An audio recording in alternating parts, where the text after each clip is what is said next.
Tah di dieu urang nyaritakeun guru jeung muridnya. Kabeneran harita si Udin teh budak si kulup karek naik ka kelas 3 SD. Manehna ditanya ku guruna nalika ngabahas soal ulangan. Pok harita cek guru teh. Udin, ulan bapak.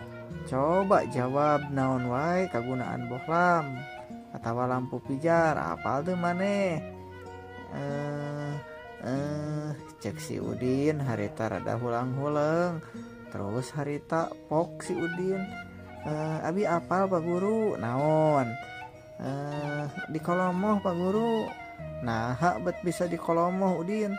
Naon cik alasanana maneh make nyimpulkeun jawabanana bisa di kolomoh lampu bohlam. Mohon Pak Guru margi basa ke malam Jumaah kamari si mamah nyarios kasih bapak kieu nyarios teh kumaha pehan heula tuh bapak bohlamna meh rada poek apan bapak teh bade di kolomoh teh ya itu Pak Guru paingan atuh cek Pak Guru harita beri nepak tarang. Ini parah nih.